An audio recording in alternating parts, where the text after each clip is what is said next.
Hi all. ഇന്ന് ഞാൻ reading നോക്കിയപ്പോൾ ഏഞ്ചൽ മെസ്സേജായി ലഭിച്ചിരിക്കുന്നത് 2 കാർഡാണ് എൻ്റെ കൈകളിൽ കിട്ടിയത്. റിമെയിൻ പോസിറ്റീവ്, പിന്നെ മറ്റൊരു കാർഡ് അബണ്ടൻസ് എന്ന കാർഡാണ്. അപ്പോൾ എനിക്ക് തോന്നുന്നു നിങ്ങൾ എൻ്റെ വ്യൂവേഴ്സ് എന്തോ ഒരു കാര്യത്തിൽ അത് ആ ഡിസിഷൻ എടുക്കണമെന്നൊരു ചിന്തയുണ്ട്.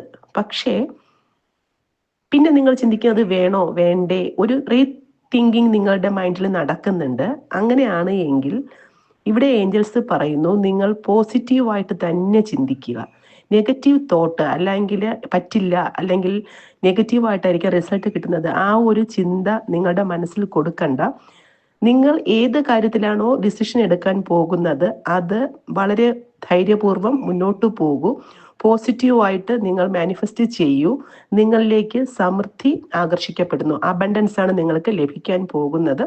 അതുകൊണ്ട് നിങ്ങൾ നെഗറ്റീവായിട്ട് ചിന്തിക്കേണ്ട കാര്യമില്ല. പോസിറ്റീവായിട്ട് തന്നെ നിങ്ങൾ നിൽക്കുക. നിങ്ങളുടെ തോട്ട് പ്രോസസ്സ് പോസിറ്റീവ് ആയിരിക്കണം. ഒരു ഡിസിഷൻ അല്ലെങ്കിൽ ആ ഒരു കാര്യത്തിലേക്ക് ഇറങ്ങി പുറപ്പെടുന്നുണ്ട് എങ്കിൽ നിശ്ചയമായിട്ടും അത് സാധിക്കും എന്ന ഉറച്ച വിശ്വാസത്തോടു കൂടി തന്നെ പോവുക.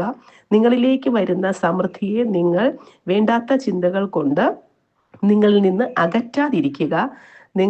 നിങ്ങൾ ആഗ്രഹിച്ച കാര്യം സാധ്യമാകും. ചിലപ്പോൾ ബിസിനസ് സംബന്ധമായിട്ടായിരിക്കാം, അല്ലെങ്കിൽ ഏതെങ്കിലും ഒരു പുതിയ തൊഴിൽ സാധ്യത നിങ്ങൾ അന്വേഷിക്കുന്നുണ്ട്. ജോലി സ്ഥലം മാറണം, അല്ലെങ്കിൽ ജോലി ഇപ്പോൾ വർക്ക് ചെയ്തിട്ടിരിക്കുന്ന പ്ലേസിൽ നിന്ന് ഒരു ചേഞ്ച് വരണം എന്നൊക്കെ ചിന്തിച്ചിട്ട് നിങ്ങൾ നിൽക്കുന്നുണ്ട്. പക്ഷെ ആക്ഷൻ എടുക്കുന്നില്ല. ആ ആക്ഷൻ എടുക്കാത്തതിന് കാരണം നിങ്ങൾക്ക് വീണ്ടും ഒരു റീത്തോട്ട് വരുന്നുണ്ട്. സാധിക്കുമോ, വേണോ വേണ്ടേ, അങ്ങനെ നിങ്ങൾ 2 ചിന്തകൾ കൊണ്ട് മനസ്സിനെ അലട്ടാതിരിക്കുക. എന്തായിരുന്നാലും നിങ്ങൾ എന്തിലേക്ക് തീരുമാനം എടുക്കണമെന്ന് ചിന്തിക്കുന്നോ അതിൽ ഉറച്ച വിശ്വാസത്തോടു കൂടി മുന്നോട്ട് പോവുക.